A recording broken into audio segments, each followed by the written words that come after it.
देवराज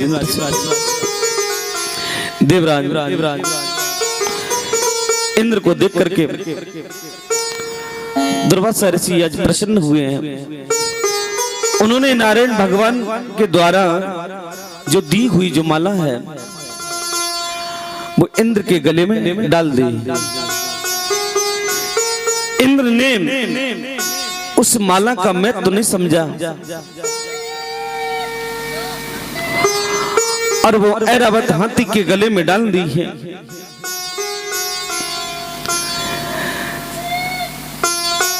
और ऐरावत हाथी ने वो माला ली, अपने सूंड से तोड़ करके जमीन में डाल दी। अब जैसी जमीन में डाली, अपने पैरों तले आज उसे जो है कुचल दिया है। प्रभु का अपमान देख करके दुर्वासा ऋषि बड़ा क्रोधित हुए हैं। उन्होंने देवराज इंद्र को आज श्राप दे दिया है कि जाओ इंद्र, तुम्हारा जो है ना स्वर्ग से पतन हो जाएगा। स्वर्ग से पतन हो गया है। सर्वे क्षयांतः निश्चयः पतनान्त समुच्चया संयोगा विप्रयोगांतम मरणांतम हि जीवतम।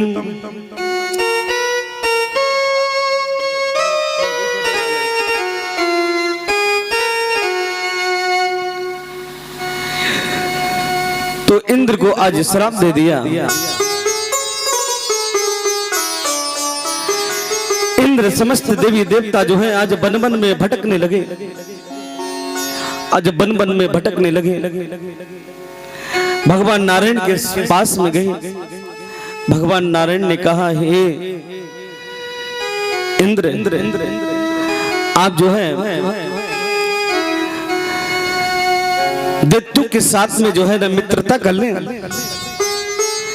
और मित्रता करने के बाद में जो है आप समुद्र मंथन करें, और समुद्र मंथन के समय में जो है जो अमृत निकलेगा, और वो अमृत जो है तुम लोग पान करना तो अजर और अमर हो जाओगे।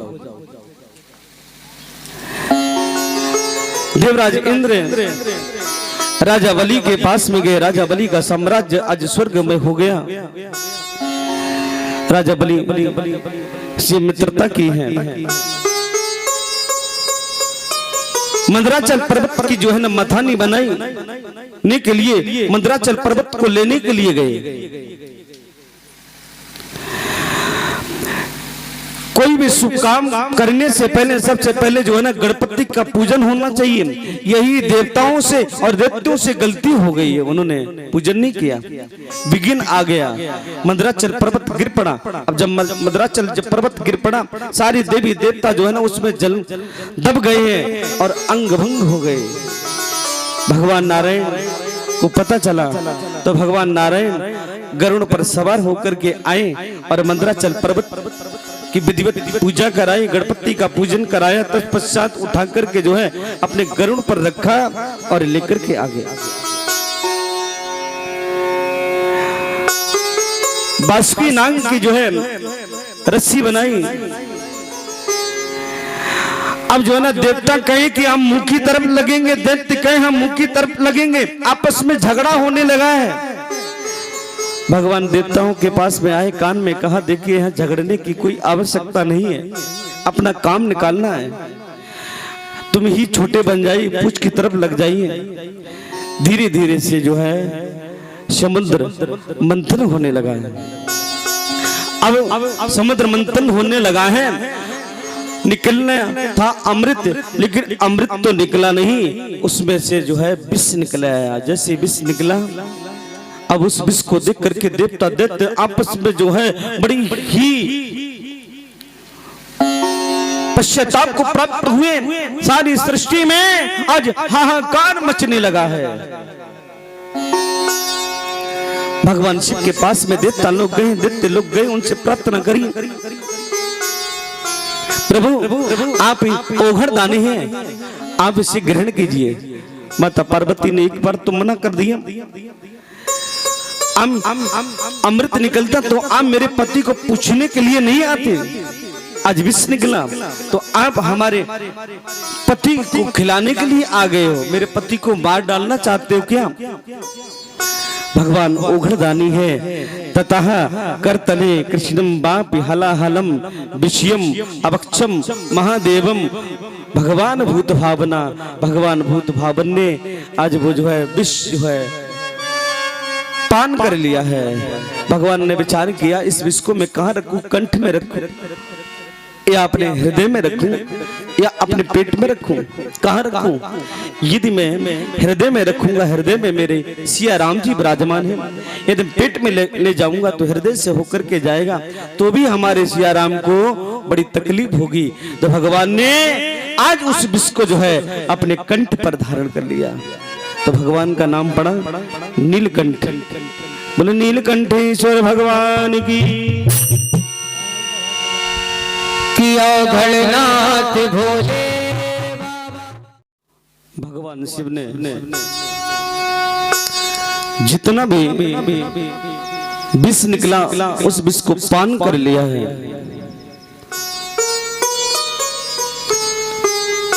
पुनः समुद्र मंथन प्रारंभ हुआ है, गाय निकली, धनुष निकला, कई प्रकार के रत्न निकले, चंद्रमा निकले, अब सराय प्रकट हुई है, मणि निकली। तत्पश्चात जो है ना धर्मंतरी भगवान अमृत का घट लेकर के प्रकट हुए हैं। जैसी अमृत के घट को देखा, जो दैत्य सबसे ज्यादा बलशाली है उसने जो है ना झपट्टा मार लिया और उस अमृत घट को लेकर के जो है दौड़ रहा है। उससे ज्यादा जो बलशाली है वो उससे झपट्टा मारता है, उससे लेकर के आगे दौड़ता है। देवता बेचारे रोते बिलखते हुए भगवान नारायण के पास में गए, भगवान नारायण से विनती करी तो भगवान नारायण ने आज सुंदर स्त्री का रूप बनाया, मोहिनी रूप बनाया। बोलो मोहिनी भगवान की, मोहिनी रूप धारण किया भगवान ने और मोहिनी का रूप देख करके जो है ना दैत्य लोग भी मोहित हो गए। देवता लोग तो जानते थे कि मेरे नारायण है। दैत्य लोग आए, बोले कि देवी आप जैसा चाहो वैसा ही हम लोगों में बंटवारा कर दीजिए, ठीक है? आप जो है दैत्य लोग एक पंक्ति में बैठ जाइए, दैत्य लोग एक पंक्ति में बैठ जाइए। सभी बैठ गए, अमृत जो है ना पिलाना प्रारंभ किया है। अब धीरे धीरे अमृत देवताओं को पिला रही है मोहिनी भगवान। तत्पश्चात इधर जो है ना स्वरूभानु नाम का राक्षस आया, सूर्य चंद्रमा के मध्य में जाकर के बैठ गया। भगवान ने जो है अमृत पिला रहे हैं और सूर्य चंद्रमा ने इशारा किया, बोले महाराज ये राक्षस है। तो परमात्मा ने सुदर्शन चक्र लिया, उसके सिर को धड़ से अलग कर दिया। एक जो है ना राहु और दूसरा केतु हो गया। पूरा ही अमृत जो है परमात्मा ने देवताओं को पान करा दिया। अब तो दैत्य लोग बड़े दुखी हुए। वहां पर तत्र देवासुरो नाम रणा परम दारुणा, बड़ा भयंकर युद्ध छिड़ गया है। दैत्य लोग कह रहे हैं कि आप लोगों ने अमृत पी लिया, ये मत समझना कि तुम हमसे ज्यादा बलशाली हो गए हो। आपस में जो है ना झगड़ा होने लगा। अब झगड़ा होने लगा, अब देवताओं का बल अधिक बढ़ गया। राजा बलि जो है मूर्छित हो गए हैं। दैत्य लोग उनको उठा करके गुरु शुक्राचार्य जी के पास में लेकर के पहुंचे। शुक्राचार्य जी ने उनको संजीवनी विद्या से उन्हें अपना जीवन प्रदान किया। आज गुरु जी से कहते हैं जैसी होश आया, गुरुदेव एक बात बताइए। बोले क्या? देवता उन्हें अमृत तो पान कर लिया, अजर और अमर हो गए, क्या हम उन्हें हरा भी नहीं सकते? बोले देखिए इसके लिए तो आपको जो है ना 3 काम करने पड़ेंगे। बताइए गुरुदेव कौन से 3 काम हैं? कहने लगे सबसे पहले आपको जो है गौ सेवा करनी पड़ेगी। बड़े भाव से गौ सेवा करनी चाहिए, क्योंकि गाय में जो है ना 33 करोड़ देवी देवताओं का निवास है। गाय के गोबर में साक्षात मां लक्ष्मी का निवास है।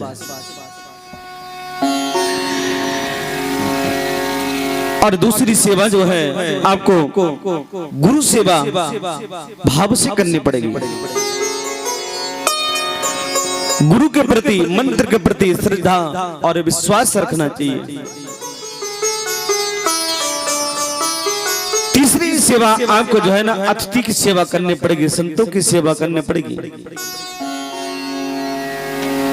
समझ लेना, उसी दिन आपको विजयश्री प्राप्त हो जाएगी। तीनों सेवा बड़े भाव से जो है ना राजा बलि ने की। आज समय आया तो जो है शुक्राचार्य जी ने आदेश किया, जाओ बलि स्वर्ग पर चढ़ाई कर दो।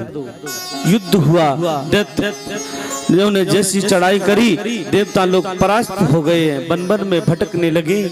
अब जब बन बन में भटकने लगे तो देवताओं की माता अदिति आज बड़ी उदास हुई है। उनके आश्रम पर जो है ना कश्यप ऋषि जी उनके पति परमेश्वर पधारे हैं और पति परमेश्वर ने देखा कि आज अदिति का मुखारबिंद जो है ना बड़ा उदास है। पूछा, देवी क्या बात है, किस लिए आप उदास हो?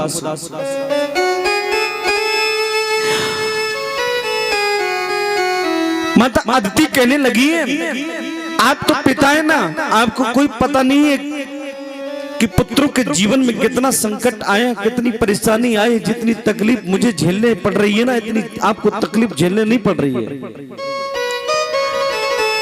आप तो 2-4 दिन के लिए आते हो आश्रम में, फिर चले जाते हो। मैं ही यहाँ पर रहती हूँ, मुझे पता है कितनी तकलीफ झेलने पड़ती है। एक बात बताइए, दैत्यों ने हमारे पुत्रों का जो है ना राज्य स्वर्ग का छड़ा लिया है, क्या वो राज्य मुझे प्राप्त हो जाएगा? कश्यप जी ने कहा, देखिए दैत्य भी तो तुम्हारे पुत्र हैं और देवता भी तुम्हारे पुत्र हैं। तुम्हारे पुत्रों का तो ही साम्राज्य है, इसमें सोचने और विचारने की क्या बात है? को देहो भूत कोनात्मा क्वानात्मा प्रकृति परः कस्यपे पति पुत्राद्या मोहि एवा हि केवलम। कौन किसका पति, कौन किसका पुत्र, ये केवल मोह है, ये ममता है, ये संसार में बांधती है। यही भगवान की माया है। इसलिए हे देवी, इस मोह और ममता को त्यागिए। ये भौतिक सुविधाएं तुम्हारे अंदर जो इच्छाएं जो जागृत हो रही ना, इन इच्छाओं को त्यागिए देवी। नहीं, मुझे तो पुत्र चाहिए।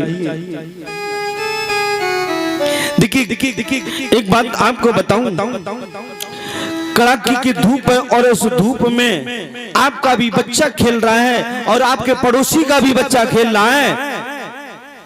दोनों आपस में खेल रहे हैं। आपने अपने बच्चे को घर में बुला लिया, बेटा अंदर आ जाओ। अंदर, घर के अंदर आकर के अकेले खेल लीजिए, धूप बड़ी कड़ाके की है। और जो पड़ोसी का बच्चा है उससे आपने नहीं कहा कि बेटा आ जाओ अंदर खेल लेना। यही अपना और पराया है, यही एक माया है। देवी, कौन किसका पुत्र, कौन किसका पति, कौन किसकी सास, कौन किसकी बहू, इस संसार की रीत और रिवाज है नहीं। अब जब अदिति ज्यादा जोरा भरी करने लगी तो उन्होंने एक बहुत सुंदर पयु व्रत बताया।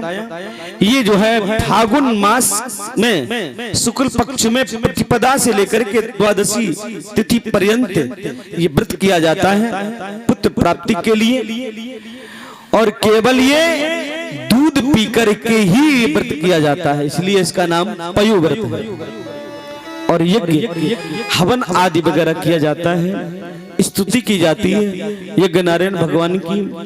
यज्ञ पुरुषा च्युत तीर्थ पादा तीर्था सर्वा श्रवण मंगल नामुधेयम आदन्य लोक व्रजनोपसभो दयाद्या सन्नाकृदीश भगवन् न सदीन नाथ। प्रभु के प्रति, भगवान के प्रति श्रद्धा, निष्ठा और विश्वास होना चाहिए। एक बात बड़ी समझने की है, पतिव्रता को, स्त्री को चाहिए पति की आज्ञा का पालन करे और पति की इच्छा ना हो वो कार्य नहीं करना चाहिए।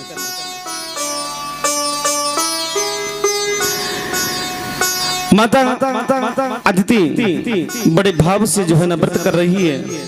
धीरे धीरे समय आ रहा है, इधर जो है साक्षात नारायण भगवान के पास में देवराज इंद्र वगैरह पहुंचे हैं। उन्होंने भगवान की स्तुति की है।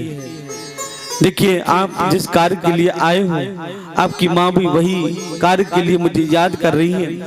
तो समय आया, भादव के महीने में शुक्ल पक्ष में द्वादशी तिथि के दिन साक्षात वामन भगवान का आज प्रकट हुआ है। श्रोण्याम श्रवण द्वादश्याम मुहूर्ते अभजित प्रभु सर्वे नक्षत्र ताराध्या चक्रतु तज्जन्म दक्षिणम। साक्षात वामन भगवान का प्रकट हुआ है। बड़ा सुंदर वामन भगवान का स्वरूप है और वामन भगवान का नामकरण संस्कार हुआ है। तत्पश्चात जो है आज यज्ञोपवीत संस्कार हुआ है। अब यज्ञोपवीत जब संस्कार हुआ है और जितनी भी दक्षिणा मिली है, आज उस दक्षिणा को लेकर के गुरु महाराज जी के चरणों में जाकर के अर्पण करने के लिए गए।